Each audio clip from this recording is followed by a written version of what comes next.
jumping into it, we have with us Devin Crosby, the athletic director at University of New Haven. He's just joined NEC. We're going to have them starting this summer.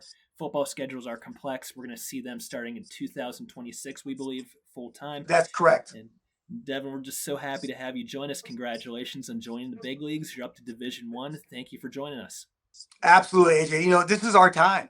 I actually don't even look at this as a transition. We're actually playing where we should have been all along. We've been functioning like a Division One institution these past 9 months, so we're just playing where we need to be. Yeah, and I would say that the overall mood nationwide has been that this is overdue. New Haven's a Division One program. They've been in Division One program, and whenever we added Mercyhurst, the NEC added Mercyhurst in Yeah. 2024. New Haven was a name that came along. Now you came by after that. You started in August of 2024, but we've Correct. all seen so much conference realignment over the years. It's just always been something I'm curious about. Who initiates those conversations? Does Commissioner Morris reach out to you? Do you reach out to NEC? How's that start? It's an interesting question that you asked, AJ. So literally, we're talking probably about maybe 14, 16 days ago. I'm meeting with my president. He had just came back from Saudi Arabia as we're opening up a branch campus in Saudi Arabia. First school in the nation to do something of that measure. So my president is Jens Frederickson. He's a visionary, and he's very swift in making decisions that are the best thing for the school. So AJ, I sat down with him and I said, could we entertain maybe just raising a couple $100,000 and us trying to bring in some Division 2 school or Division 1 schools for exhibition games? During that very, very same conversation, I got word that the NCAA might be having a moratorium on no additional Division 2 schools joining Division 1, and that would be effective of June 15th of this year. I showed my phone, literally just like this. I showed my phone to Jens Frederickson. He said, let's get a meeting together. And within 48 hours, we said, we're going to raise the money and we're going to go Division 1. And we did. We raised the money. I called Noreen on the phone, Commissioner Morris. And let me tell you what, the professionalism that Commissioner Morris has is outstanding. We had a mutual friend in Mark Murphy. So she worked for Mark Murphy when she was at Northwestern. He's now at the Green Bay Packers, and he's been my mentor for years. So he was very helpful in organizing, orchestrating that communication that we had. And literally, Commissioner Morris, myself, and Jens moved at lightning speed. And within about 10 days, here we are in Division 1. Yeah, and I know the league's happy to have New Haven. It makes sense to me that happens so quickly because New Haven, obviously, like you mentioned, a world profile. They open up the branch campus in Saudi Arabia, national, and just from Mm-hmm. an academic, athletic standpoint, this is the ideal fit, and I think everyone Mm-hmm. really felt that way. So it sounds like those conversations happen very quickly. But what are the Mm-hmm. stakeholders beyond the president, the athletic Yeah. director? Who all gets involved in this kind of decision? Yes, that's a great question. So when we had that second meeting, AJ, after President Frederickson, after we decided that we're going to explore this, we brought in George Snowdy, who is our CFO, which is very, very important if we're going to have to obviously, elevate the finances. And then we also brought in Brian Otis. He's our vice president for advancement. And Greg Eichhorn, who is our vice president for enrollment. Those are the things we really had to think about. We said, how is this going to help our enrollment? Is there going to be a net gain? How are we going to ensure that we can raise this money? Because again, there's no additional money in the budget. In 2025, higher education is under duress because whether you're, New Haven or if you're New Hampshire or if you're New Mexico, it's under duress. So we had to say, we're not going to add any money to the budget. We have to raise this money. We have to raise it fast. So Brian Otis sat in that meeting as well. And George Snowden, he has historical context and he runs our budget. That group, we sat together and we literally talked through it for basically for a whole day. And we looked at each other all in the eyes and said, we're going to do this and we're going to do it efficiently. And that's how we made that decision, that group. So, what aspects of the NEC's culture, moving away from your internal group, speaking with Commissioner Morris, the Mm-hmm. NEC Council presence, what stands out to you? What makes New Haven look like a fit from your perspective? Yeah, I'll tell you from my perspective, working with Commissioner Morris, it was so quickly to see the professionalism of that conference. Here's what I always say, AJ, is that I've worked at several conferences. I've worked in the ACC. I've worked at Houston, which was in Conference USA, but now in the Big 12. I've worked at the University of Virginia, obviously part of the ACC, St. Louis, and some other schools, Oral Roberts as well. And here's what I quickly understood about Commissioner Morris is she understands the balance of higher education, business, and entertainment. And I could clearly see that in those conversations. So as we start talking about the member schools, there were a couple things. There's the practical side. Our median travel time or distance is 111.5 miles. So that's perfect. Our students are not going to miss too much class to be, in the NEC. But the second part about it, you have a group of like-minded institutions that understand the balance of the student experience. Most of our schools, we're looking at the student experience and giving them a value proposition. A lot of schools at our size and at our scope, we have to make sure that there's a value for the dollar that a young person's spending tuition dollars to come to the institution. And that value proposition that we're all adding value was very, very important to us with our membership institutions. And those are some big names. When you're talking about LIU, when you're talking about Fairleigh Dickinson, you're talking about Chicago State, Wagner, and then right in our back door, Central Connecticut State. This just made sense. Speaking of Central Connecticut State, we know New Haven and South Connecticut. Big Yeah. rivalry, although 16-0 recently, right? So definitely Yes. some good domination. Almost feels like you're moving up. Yeah. Real opportunity for local rivalry to spark. And by the way, Yes. the fans had a lot to say to me already about how they feel about New Haven joining. So, any message you wanna share with them? Anything you want to let the fans know, or talk about what the matchup could grow into for you? AJ, I'm going to share with you this is that I truly believe we have a secret sauce, and we could talk about that secret sauce a little bit later. Our goal is to be the number one institution in the Northeast, irrespective of the conference, irrespective of division. And I'll repeat that because this is actually not hyperbole. Our goal is to be the number one institution of the Northeast. So with that said, there's going to be a lot of competition being played. That's going to be Central Connecticut. That's going to be Boston College. That's going to be the other institution in Storrs, Connecticut. I've heard of it before. I think it's called UConn. Our goal is big and it's massive. And we got a lot of work to do. We just renegotiated and signed a deal with Nike. Literally in the past 7 days, just since we made this announcement. We're doing some really, really big things out here.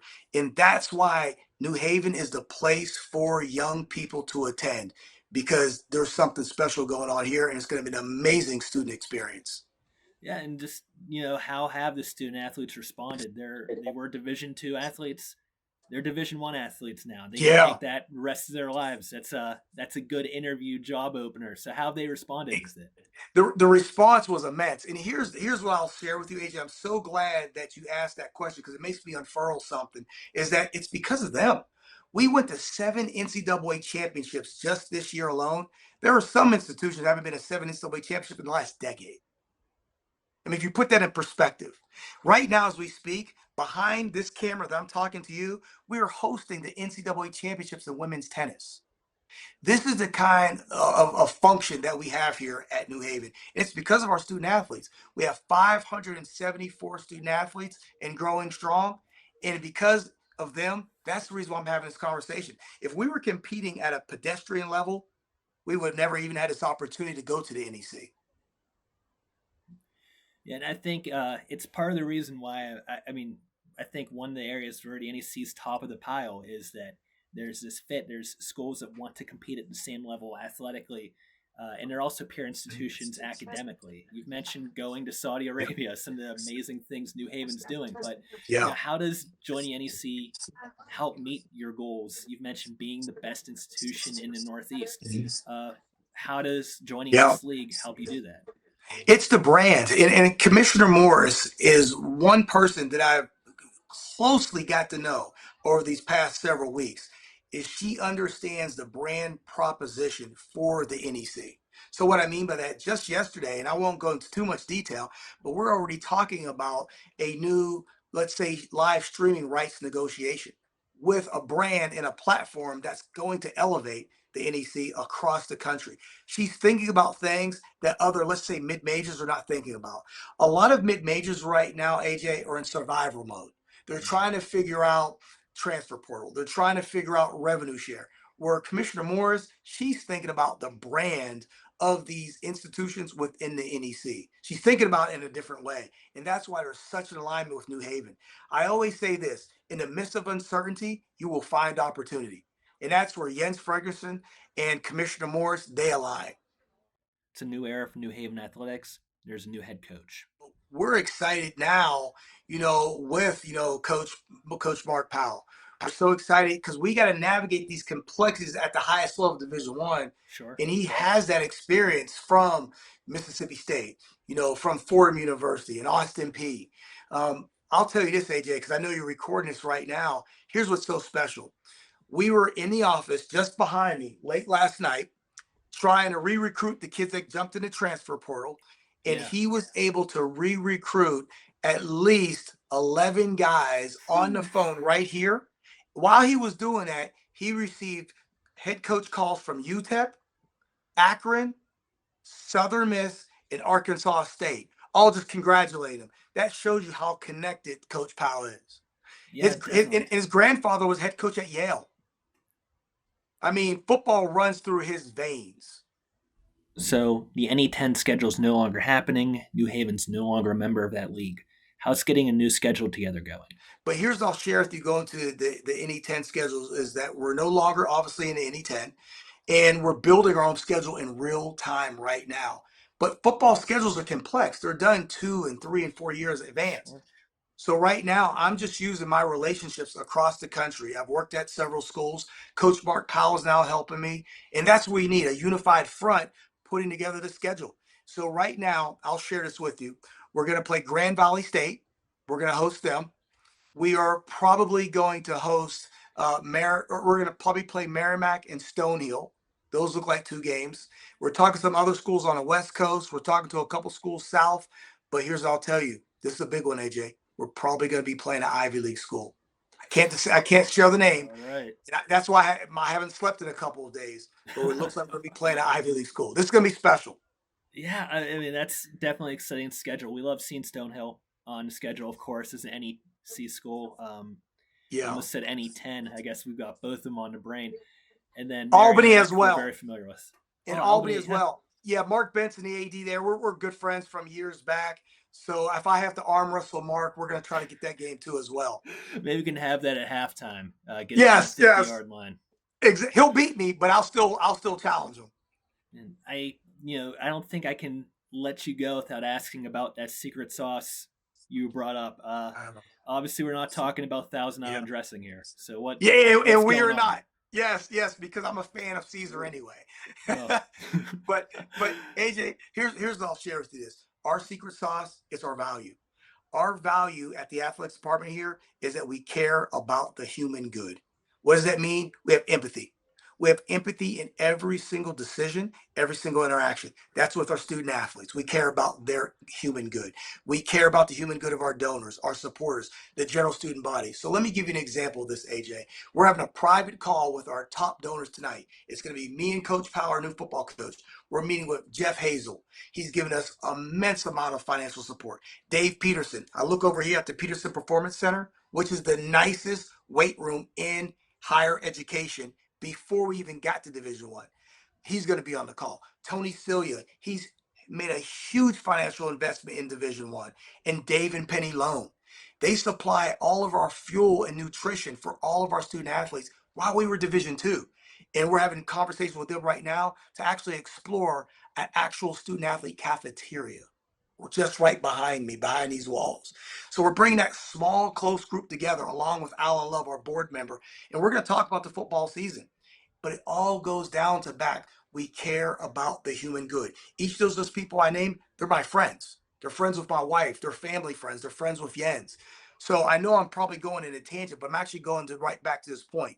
We look at the human good with our donors, with our student athletes, with our coaches. That's our open secret sauce because it can't be duplicated because it's our fiber. So lastly, for NEC fans who may be learning about New Haven, I don't think there's going to be too many. We've all kind of we've all kind of had our eye on New Haven for a while. I'll actually share with you something. There's some new academic metrics for moving up from D2 to D1. The Yeah. day those were announced, I Googled New Haven's academics because I wanted to see if you'd be joining us at some point. So if Yes. you're learning about New Haven for the first time, what should you know about the Chargers on the field, off the field? Who's New Haven? Oh, oh, academically, you're talking about one of the most robust schools for forensic science, for cybersecurity. We have the number one sport management program in certain categories in the world. The number one sports management category is for application and career readiness in the world. It's an amazing institution. Our health sciences, our business program is one of the tops. This is an amazing institution. It's an amazing place to get a degree. Our criminal justice program has rivaled in the country over the past 15 years. So this is the place where you're going to get an amazing education. You're going to have an amazing Division I experience, whether you're a general student body member or just one of our student athletes. And at the end of the day, it goes back to that ethos. We care about the human good. We're going to take care of your son or daughter as a student here. You can send your grandchild, you can send your son or your daughter, and here's one thing. They're going to have a great experience. They're going to enjoy the competition of Division I, but they're going to be graduating career ready. One thing Jens has done, AJ, is he has put together a process where we actually have partnerships throughout the country with various companies where now our students and our student athletes will have jobs before they graduate. Not many schools are doing that at all. But that's Jens Fredrickson for you. So, Devin, I can't let you go without mentioning one more thing. Obviously, we're both Western Pennsylvania guys. We're both Pittsburgh guys. Hey, Slippery Yes. Rock's still listed on your schedule. Do you anticipate that still happening, or is that one of the ones that we might lose in this exciting Yeah. transition? I was fighting really hard, for Slip Rock. They just called me today.